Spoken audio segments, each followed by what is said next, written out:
അമേരിക്കയുമായുള്ള വ്യാപാര കരാറിന് പിന്നാലെ ചൈനയുമായി ചർച്ച നടത്തി ഇന്ത്യ. വിദേശകാര്യ സെക്രട്ടറി വിക്രം മിശ്രയും ചൈനയുടെ എക്സിക്യൂട്ടീവ് വൈസ് വിദേശകാര്യമന്ത്രി മാ ഷാബൌങ് സുവും തമ്മിലായിരുന്നു ചർച്ചകൾ. ഇന്ത്യയുടെ അഭിലാഷങ്ങളെ മാനിക്കുന്നുവെന്ന് ചൈനീസ് വിദേശകാര്യ മന്ത്രാലയം വ്യക്തമാക്കി. വിനീത വിജി വിവരങ്ങളുമായി. വിനീത, എത്രത്തോളം പ്രധാനപ്പെട്ടതാണ് ഈ ചർച്ചകൾ? വിവരങ്ങൾ.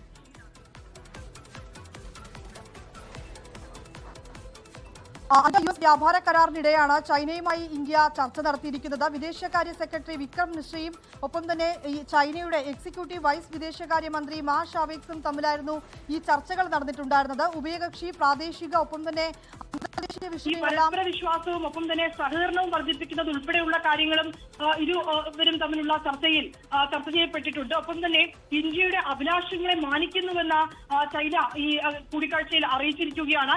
ഇന്ത്യയും ചൈനയും എതിരാളികളല്ലെന്നും സഹകരണ പങ്കാളികളാണെന്നും ചൈനീസ് വിദേശകാര്യ മന്ത്രാലയം ഔദ്യോഗികമായി ഇക്കാര്യത്തിൽ പ്രതികരിച്ചിട്ടുമുണ്ട്. വിനീത വിജിയാണ് വിവരങ്ങൾ നൽകിയത് ഡൽഹിയിൽ നിന്ന്. ലോകത്തെവിടെയായാലും ഏത് സമയത്തും 24 വാർത്തകളും ഓഗ്മെന്റഡ് റിയാലിറ്റി പാക്കേജുകളും എക്സ്പ്ലെയിനറുകളും വിശദമായി കാണാൻ ഞങ്ങളുടെ യൂട്യൂബ് ചാനൽ നിങ്ങൾക്ക് സബ്സ്ക്രൈബ് ചെയ്യാം.